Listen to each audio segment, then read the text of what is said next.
जय श्री राम चैनल के दर्शकों को मेरा बार बार नमन। मेरे मित्रों, मैं आशा कर रहा हूं कि आप लोग मुझे देख रहे हैं, लाइक कर रहे हैं और सब्सक्राइब कर रहे हैं और मेरी वाणी को जन जन तक पहुंचा रहे हो। कल मैंने बताया था मेरे मित्रों, श्री वशिष्ठ जी ने श्री रामचंद्र जी को बता रहे हैं कि हे श्री राम, मैं तुम्हें इसके बारे में एक मांडलोपाख्यान सुना रहा हूं। पूर्व काल में इस भूतल पर एक पद्म नामक प्रसिद्ध राजा जो है हो गए थे। वो अपने कुल सरोवर में प्रफुल्ल कमल के समान शोभा पाते थे। जैसे जब पूरा कमल खिल जाता है तो उसकी शोभा बढ़ जाती है, उसी प्रकार से अनेक पुत्रों से युक्त थे, विवेकवान थे। वो मर्यादा का पालन करने में सबसे आगे थे। कह रहे हैं कि समुद्र दोष रूपी तिनकों को जला डालने के लिए अग्नि के समान थे कि अगर कोई दोष हो तो उसको जला डालते थे। जैसे मेरू पर्वत पर देवताओं का आश्रम है, वैसे वो विद्वानों के लिए वो आश्रयदाता रहते थे। विद्वानों की भीड़ उनके यहाँ लगी रहती थी। जैसे पूर्ण चंद्रमा के उदय होने पर महासागर हर्षोल्लासित हो उठता है, उसी प्रकार से उनके सुवस के विस्तार से संसार का आनंद वर्धन होता था। वो सद्गुण रूपी हंसों के लिए मानसरोवर थे। जितने सद्गुणी थे उनके दरबार में इकट्ठा बैठे रहते थे। कह रहे हैं कि संग्राम भूमि में शत रूपी झाड़ियों का एक कंपित कर देने के लिए प्रचंड पवन के समान थे और मन रूपी मतवाले हाथी के वश में करने के लिए सिंह के समान थे। उनकी एक सुंदर पत्नी थी जिसका नाम लीलावती था। लीलावती इस भूतल पर लक्ष्मी के रूप में प्रकट हुई थी, बड़ी शोभा पाती थी और अपने कुल और अपने पति की सेवा पर हमेशा तत्पर रहती थी। अपने प्रिय वाणी से लोगों को अपने वश में कर लिया था। हर एक की जो जरूरतें होती थी उसे पूरा करती थी। आनंद मग्न होकर के मंद मंद गति से वो चलती थी, तब मुस्कुराती थी मानो दूसरा चंद्रमा उदय हो गया है।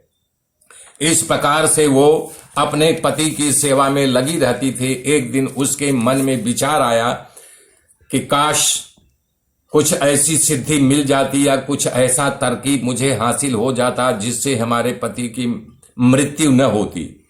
तो उन्होंने इस चीज को जानने के लिए अच्छे अच्छे धुरंधर विद्वानों को, ब्राह्मणों को बुलाया। तब ब्राह्मणों ने कहा कि हे देवी, ऐसी कोई शक्ति नहीं है जो इस राजा को चिरंजीवी कर सके। हाँ, मैं तुम्हें एक मंत्र दे रहा, उनकी आराधना करो, माता सरस्वती का। उनकी आराधना करने से सरस्वती माँ जब प्रकट हो जाएंगी तुम्हारी भक्ति देकर, तो वो तुम्हें इसका कुछ उपाय बताएंगी। तब वो ऐसा निश्चय करके अपने स्वामी को बिना बताए ही नियम प्रणाय हो शास्त्र चित्र विधि के द्वारा तपस्या शुरू कर दिया। अपनी पति की सेवा भी लगातार करती रहती थी और उनके पति को पता भी नहीं चलने दिया कि मैं कोई आराधना, कोई अनुष्ठान कर रही हूं। लगातार 300 रातों तक जब वो तपस्या करती रही, तब माता सरस्वती प्रकट हो गई।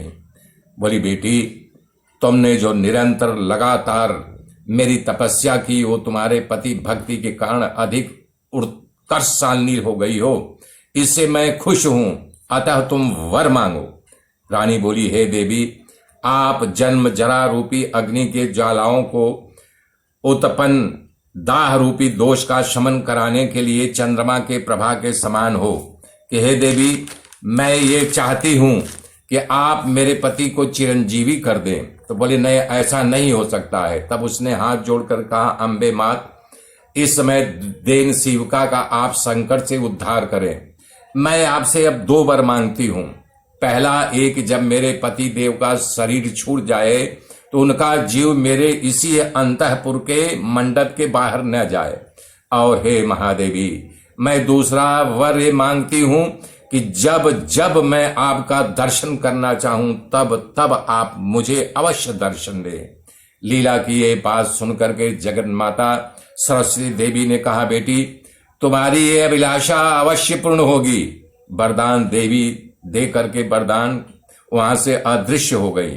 ठीक उसी तरह जैसे सागर में लहर उड़ती है और सागर में विलीन हो जाती है। उसके बाद लीला इतनी मस्त हो गई जैसे हरणी जो है संगीत सुन करके मस्त हो जाती है, उसी प्रकार से वो उनको जो आशीर्वाद मिला उस खुशी में मस्त हो गई, आनंद मग्न हो गई। इसके बाद पक्ष जिसे नैमी गोलक, मास जिसके मध्य गोलक तथा ऋतु जिसके नाभि गोलक हैं, दिन जिसके आरे हैं, वर्ष जिसका धुरा है, क्षण जिसके नाभि का छेद है, ऐसे गतिशील काल चक्र को चलते रहने के लीला के पति का चेतना सूखे पत्ते की भांति देखते ही देखते शरीर से सहसा अदृश्य हो गया।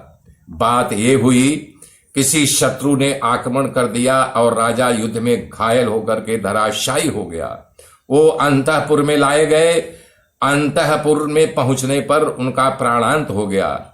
इस प्रकार राजा की मृत्यु हो जाने पर लीला अंतःपुर के मंडप में जलसुन कमलिनी की तरह मुरझा गई। उसका मुख मलिन हो गया, उसके अधर सूख गए। वो बिचारी बाण से भिदी हुई हरणे के समान तड़पने लगी। मेरे मित्रों, आगे की गाथा कल जोड़ूंगा। तब तक के लिए जय श्री राम, जय श्री राम, जय श्री राम।